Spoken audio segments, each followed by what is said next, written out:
দেখো বন্ধুরা, ডিম ছাড়িয়ে রেখেছি, ডিমের ঝোল করব। এতে হলুদ মাখাবো, তারপর ভাজবো, দিয়ে ডিমের ঝোল করবো। ডিমে হলুদ মাখিয়েছি, আলু কেটে রেখেছি। এই যা যা লাগবে ডিমে, যে পেঁয়াজ, জিরে, শুকনো লঙ্কা, গোটা গরম মশলা, তেজপাতা, রসুন, আদা। আর এখানে আলাদা পেঁয়াজটা রেখেছি কেন বলো তো? এই যে বললাম না কালকের তরকারিটা আছে, তো সেই তরকারি ওদের ছেলেমেয়েদের দিলে খাবে নাকি, সেটাকে আবার কড়াইয়ে দিয়ে পেঁয়াজ, ভালো করে পেঁয়াজ ফোড়ন দিয়ে সুন্দর করে মুখরোচক করে আবার নতুন করে ওটাকে তৈরি করতে হবে। তাহলে বুঝতেই পারবে না কালকের তরকারি। এই দেখো, ডিমের আলু দিয়েছি, আগে আলুটা ভেজে নেব, তারপরে ডিম ভাজবো। আলু ভেজে নিয়ে তারপর ডিম ভাজবো। দেখো ডিমের আলু ভাজা হয়ে গেছে, এবার ডিম ভাজছি। ডিম ভাজা হয়ে গেছে, ডিম আলু ভাজা হয়ে গেছে। এবার কড়াই ফোড়ন দিয়েছি।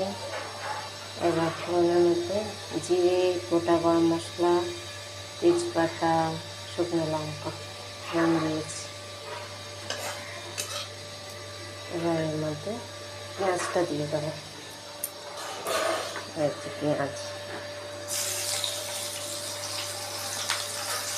পেঁয়াজটা ভাজা ভাজা হয়ে গেলে আমাদের রসুন আদা বাটা দেবো,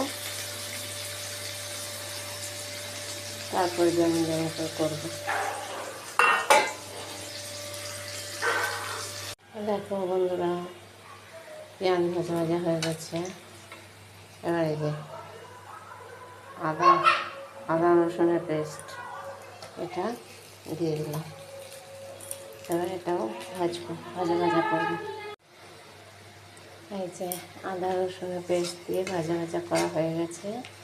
এবার এই মশলাটা এর মধ্যে ঢেলে দেবো। এর মধ্যে আছে নুন, হলুদ, জিরে গুঁড়ো, ধনের গুঁড়ো, কাশ্মীরি লঙ্কার গুঁড়ো।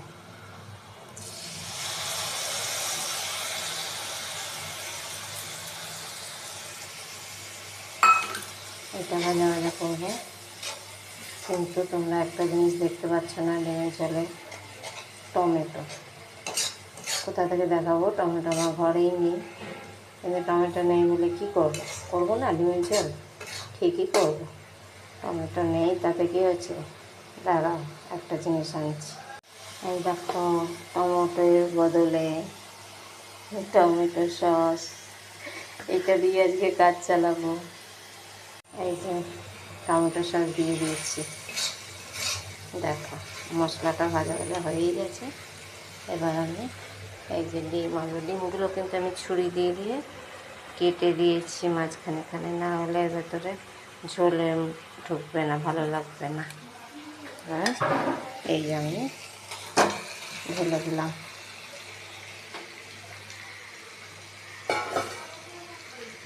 এটাকে এবার ইয়ে করবো, ভালো করে কষাবো।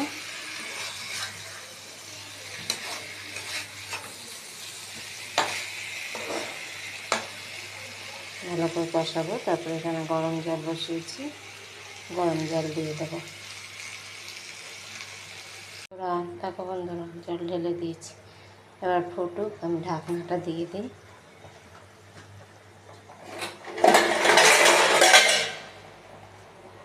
ঢাকনা দিয়ে দিলাম, এবার গ্যাসটা কমিয়ে দিতে হবে, আর সব ঝোল শুকিয়ে যাবে। ব্যাস, এবার হোক। ডিমের ঝোল হয়ে গেছে। এবার একটু এই যে শাহি গরম মশলা দিচ্ছি।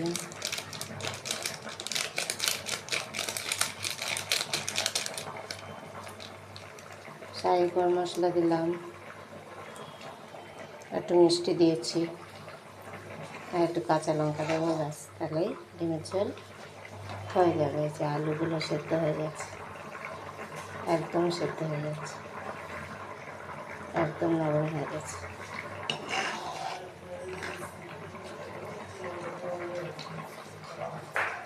একটু কাঁচা লঙ্কা দিই।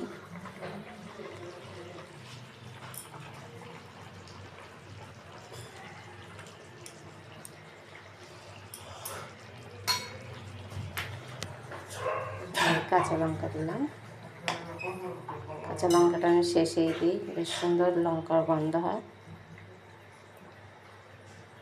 আর গোটা গোটাই দিই, কেন আমার ঝাল খায় না, আমার ঘরে কেউই ঝাল খায় না। অনেক সময় এই শুকনো লঙ্কাও আমি ফেলে দিই, আজকে ফেলে নিয়ে আছে। হয়ে গেল, ডিমের ঝোল শিখিয়ে দিলাম তোমাদের। এবার চটপট ডিমের ঝোল করে ফেলো। নেবে দিলাম গ্যাস। টাটা।